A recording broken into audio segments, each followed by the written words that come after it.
La tentative d'assassinat dont il a été victime, les marchés de prédiction placent Donald Trump à 71% d'intention de vote pour les présidentielles américaines, tandis que son adversaire Joe Biden a connu une forte baisse. J.D. Vance, que Trump vient de désigné comme colistier, est passé de l'un de ses plus féroces critiques à un allié fidèle. Il appartient à une tendance plus populiste, étant par exemple fermement opposé à l'avortement et à l'immigration. Il prône une politique de America First qui vise à prioriser les intérêts des États-Unis au détriment des autres nations, y compris l'Ukraine. La victoire de Trump au présidentiel signifiera un virage significatif dans la politique intérieure et étrangère américaine, ce qui inquiète les marchés européens. Notons que M. Zelensky a accepté d'échanger avec la Russie pour la première fois ce matin. Parlons vrai, chers auditeurs de Sud Radio. L'homme a très mauvaise presse en France. Donald Trump essuie une pluie de critiques régulièrement, mais même quand il essuie une pluie de balles de fusil, il reste debout. Son retour à la Maison-Blanche semble inéluctable. Aussi, nous vous posons la question. Hashtag élection américaine, hashtag J.D. Vance. La possible réélection de Donald Trump est-elle 1. Une catastrophe, 2. Un danger, 3. Sans conséquence, 4. Une chance, vous répondez. Et pour vous, chers auditeurs, vous dites que c'est une chance à 83% sur X. Vous continuez à voter, vous nous appelez pour réagir au 0826 300 300. Pour en parler, nos 3 vraies voix, Jean-Michel Fauvergue, Catherine Evrard, Aude Amadou et notre invité, Jean-Claude Beaujour. Jean-Claude Beaujour, bonsoir. Vous êtes avocat aux États-Unis et président du Forum transatlantique, spécialiste de la vie politique américaine. Alors, déjà, répondez pour nos auditeurs, si vous voulez bien, à la question.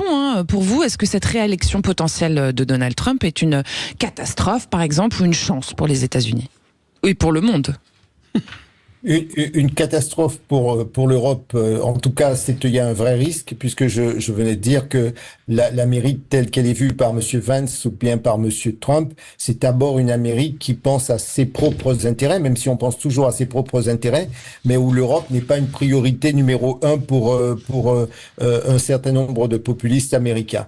Donc ça, c'est une réalité pour nous. Après, il y a malgré tout des institutions, il y a malgré tout des intérêts. Vous savez que la politique de défense, puisque je pense à ça dans cette relation transatlantique, facilite beaucoup l'industrie de l'armement américain. Donc, forcément, il y a un point d'équilibre qu'ils trouveront.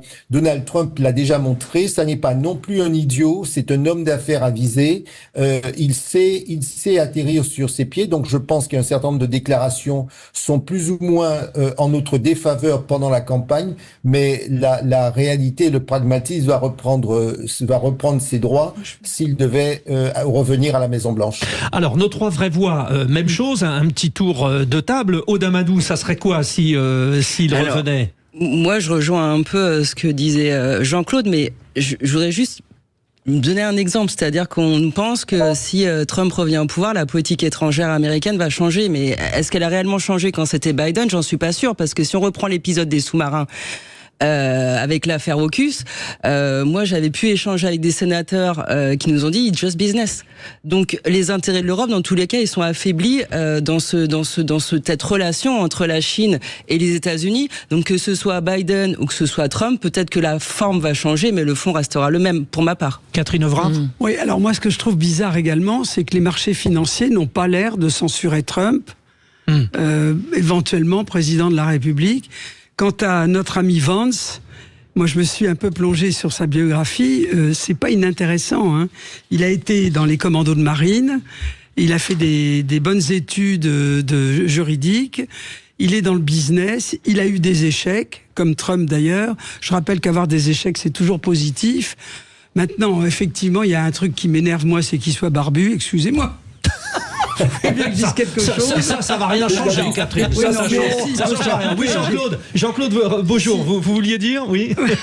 Non, pour une taquinerie, c'est de la discrimination, on va vous poursuivre. Non, cher monsieur, dans mon métier, là, j'ai fait couper des barbes, mais je vais vous avouer que j'ai des clients qui ne prennent pas de barbu. Et alors, Catherine Evrard, je rebondis sur ce que vous dites, parce que c'est quand même ce monsieur, un ancien critique de Trump acéré. Il a dit de lui que ça serait un type qui serait en 2016, il l'a critiqué. Jamais pro-Trump. Il a également qualifié dans le passé le mania d'idiot, de nocif. Il a même dit de lui qu'il était l'Hitler de l'Amérique. Jean-Michel Fauvergue, pour un retournement de veste, c'est pas mal quand même. L'Hitler de l'Amérique. Oui, enfin les retournements de veste, ça prouve qu'il n'y en a pas qu'en France. Ça prouve qu'il n'y en a pas qu'en France, Ça prouve qu'il n'y en a pas qu'en France, non. Oui, après les carrières quelquefois sont plus importantes, et puis et sans parler de carrière, il y a ensuite des stratégies et des alliances qui sont nécessaires. Mais pour répondre à la question, moi je pense que c'est une chance c'est une chance parce que c'est justement une catastrophe du point de vue européen, je pense, et que on va être obligé à un certain moment. On a déjà commencé à le faire quand même. On va être au niveau européen obligé de commencer à se bouger et à le faire en bloc plus uni au niveau européen qu'on ne le faisait auparavant. Parce que si on a effectivement une baisse de l'aide américaine à l'Ukraine ou une disparition de l'aide américaine à l'Ukraine, il faudra bien continuer à l'aider, il faudra bien continuer à se structurer aussi. Là, je pense que pour la défense, mais pour dans d'autres systèmes aussi, et en particulier au niveau économique, et pouvoir mieux se protéger, quoi. Bon, alors, Jean-Claude Beaujour, nous avons eu une réaction au 0826 300 300 d'un auditeur. Écoutez ce qu'il dit et on a besoin de votre avis. Écoutons Richard. Oui, Richard Toulouse. Lors de la première élection de Donald Trump, j'étais aux États-Unis, jusque quasiment la fin de la campagne. Et en fait, comme bon français, je pensais dur comme fer que M. Trump était quelqu'un d'exécrable, antisocial et pas humain. Et en fait, lorsque j'ai rencontré des gens, je travaille dans un milieu qui est un milieu industriel, avec des gens de tout niveau. En fait, j'ai réalisé en fait que Donald Trump, c'est le candidat plutôt des mal lotis, des pauvres. Et je crois qu'on comprend pas en France où se situe Trump. Alors, Jean-Claude Beaujour, donc réaction ? Alors, deux choses.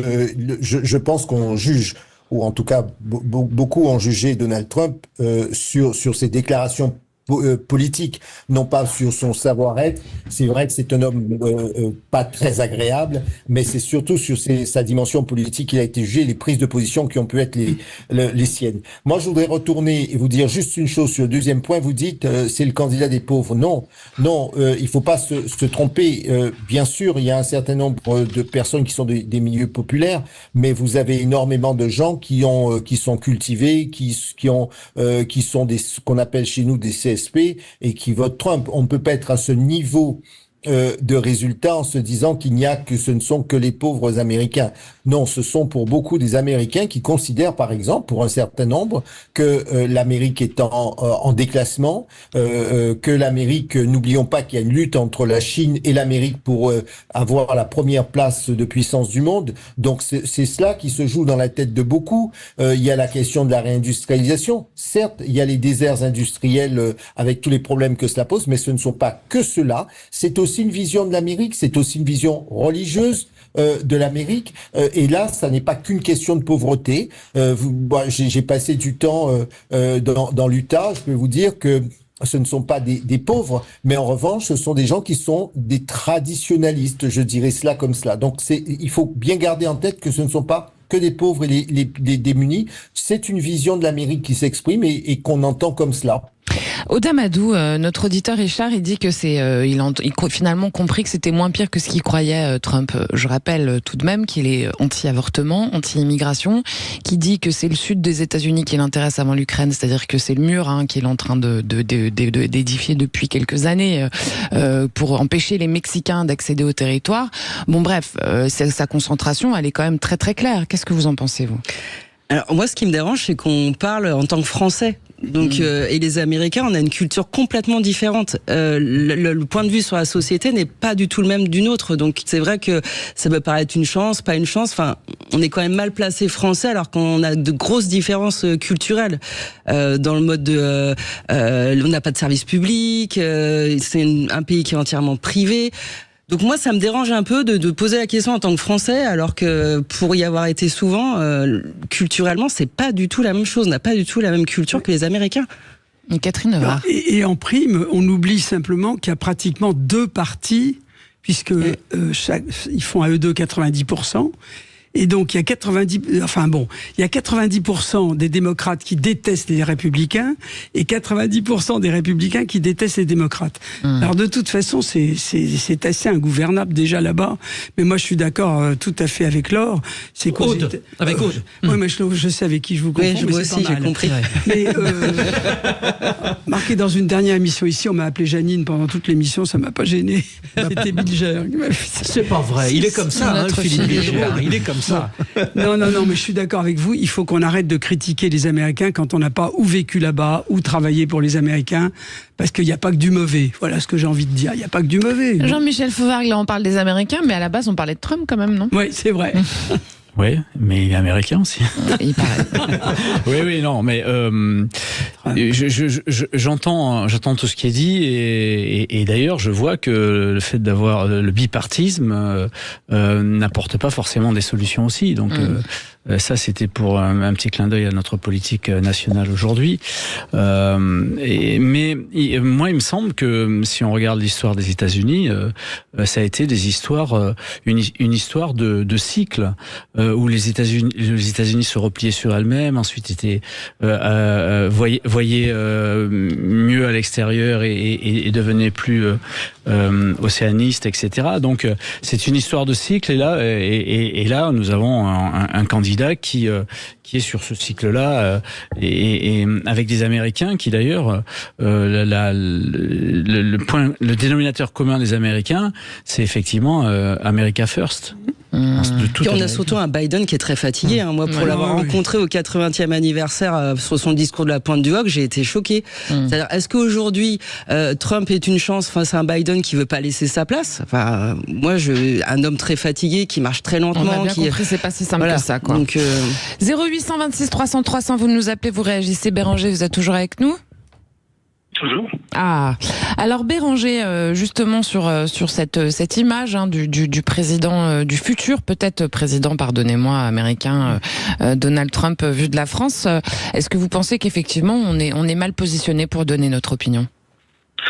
C'est vrai que la culture américaine et française, elles sont quand même très différentes. Néanmoins, je rejoins un petit peu ce que disait Monsieur Fauvergue, qui rejoint lui-même ce que je disais avant, c'est-à-dire que le bipartisme, ça crée une impasse politique au bout d'un moment. C'est-à-dire que les citoyens américains qui sont fermés entre démocrates et républicains alternativement, on voit bien carrément ils sont coincés comme nous allons être coincés quand on aura un bloc central et les oppositions. Ça c'est cette partie sur Donald Trump spécifiquement. Alors pardonnez-moi. Allez-y, terminez votre phrase. Pardon. Le point positif dans cette histoire, c'est que M. Trump est quand même un isolationniste. Donc, moi, à mon sens, ça vaut mieux pour l'Europe et pour la France. Ça n'empêchera pas M. Fink et BlackRock d'avoir leurs entrées à l'Élysée auprès de M. Macron, malheureusement. Ça, il faudrait que ça cesse aussi. Si M. Trump nous entendait, pouvait faire un petit quelque chose, ça nous arrangerait, nous autres Français, de payer des privés pour donner des conseils sur les privatisations des retraites, par exemple, ce genre de choses. Donc, voilà, moi, plus le président est isolationniste, moins il est en expansion militaire et économique à l'extérieur des États-Unis, et mieux ça vaut pour la stabilité et la paix dans le monde. Merci Béranger. On est obligé de se quitter. Restez avec nous. Restez tous avec nous, continuer tout le monde, le débat. Jean-Claude Beaujour, mais on se quitte pour quelques instants parce que le Tour de France est en train d'arriver. Agriconomie.com, le site partenaire des agriculteurs, présente Sud Radio fait son tour de France. C'est la 16e étape, Gruissant-Nîmes, 188 km 600, ça arrive au sprint, Vincent Barthaud. Oui, effectivement, après la traversée des Pyrénées, l'organisme a énormément souffert. On a musardé un petit peu après cette journée de repos, mais il faut bien se remettre dedans. Il y a beaucoup d'équipes de sprinters qui sont avides, effectivement, d'une dernière explication, alors que là, on a vu une chute du maillot vert, Binyam Girmay, qui a chuté tout à l'heure un petit peu dans le dernier kilomètre. Les Uno-X sont en train d'amener pour leur leader Alexander Christophe. Il y a aussi Wout van Aert et surtout Van der Poel qui est en train d'amener pour Jasper Philipsen. Qui est-ce qu'il va aller gagner? Jasper Philipsen est en train de prendre beaucoup de mètres d'avance pour l'instant avec un retour sur son côté. Non, Jasper Philipsen qui va signer, je pense, si je me rappelle bien, si ma mémoire est bonne, sa 4e ou 3e victoire sur ce Tour de France. Voilà, victoire de Philipsen devant Phil Bauhaus. C'est donc effectivement le point chaud du jour, c'est la chute du maillot vert, Binyam Girmay, qui avait pas mal de points d'avance. Merci. Oui, alors, Merci, Vincent. Oui, Vincent, oui. Oui, il y a eu une petite chute parce qu'en fait, c'est vrai qu'il y avait un peu de rond-point dans le dernier kilomètre et il suffit qu'un coureur qui glisse pour justement emmener quelques coureurs et malheureusement, Binyam Girmay est tombé, mais sans gravité, il faut le rappeler. Merci. Allez, on vous rappelle la question de notre débat du jour. La possible réélection de Donald Trump est-elle pour vous une catastrophe, un danger sans conséquence ou une chance? Vous répondez au 0826 300 300 et sur X. Sud Radio fait son tour de France. Avec agriconomie.com, le site partenaire des agriculteurs. Alors, pour continuer cet échange justement, on va s'intéresser un petit peu à la personnalité de J.D. Vance aussi, qui a 39 ans, qui est un ancien militaire, qui est un auteur à succès, qui est sénateur maintenant et qui a un petit peu ce que le rêve américain nous donne comme vision du possible, n'est-ce pas, Jean-Claude Beaujour? Oui, c'est aussi un juriste. Il a fait ses études à la prestigieuse Université de Yale. Il est aussi marié à une Américaine d'origine indienne, une avocate californienne. C'est intéressant parce que ça montre un peu toute la palette chez les républicains parce que, voyez-vous, on a dit que l'un des points centraux de la campagne des républicains, c'est faisons attention à ce qui se passe au sud des États-Unis, c'est-à-dire aux frontières. Donc, attention à l'immigration.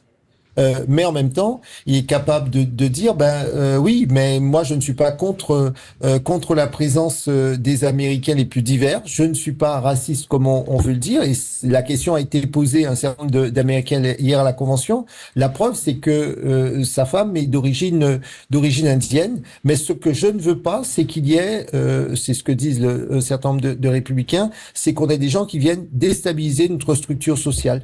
Donc on voit bien que il y a une ligne politique qui est très claire, c'est l'Amérique telle qu'elle existe et aujourd'hui, et c'est ce besoin de se retrouver sur cette histoire américaine. C'est ça la personnalité de J.D. Vance. Pour le mot de la fin, Jean-Claude Beaujour, ce que vous nous dites, c'est qu'en fait, être isolationniste, ça ne veut pas dire être raciste, quoi. En tout cas, moi je vous dis, c'est pas ma traduction, mais c'est exactement ce que disent un certain nombre de républicains, c'est qu'ils veulent de cette Amérique où ils ont la foi. Vous savez, quand on a regardé hier à la convention, il y avait une des gouverneurs qui intervenait avec, mais ça peut ou pas choquer. Ce qui est intéressant, elle l'a fait à dessein, c'est qu'elle avait sa croix, elle portait très ostensiblement sa croix sur son vêtement. C'est un marqueur du Parti républicain tel qu'il existe aujourd'hui. Ça n'est plus le Parti républicain d'antan. Je voudrais aussi préciser par rapport à ce qui a été rapidement, dit, s'il vous plaît. Oui. Le bipartisme, la grosse différence aujourd'hui, c'est qu'effectivement le Parti républicain est devenu beaucoup plus populiste qu'il ne l'était, et c'est le Parti démocrate qui a récupéré un certain nombre de thèses qui étaient défendues anciennement par le Parti républicain. Merci Jean-Claude Beaujour. Je rappelle que vous êtes avocat aux États-Unis, président du Forum transatlantique, les spécialistes de la vie politique américaine. Merci d'avoir participé une voix qui compte à ce débat.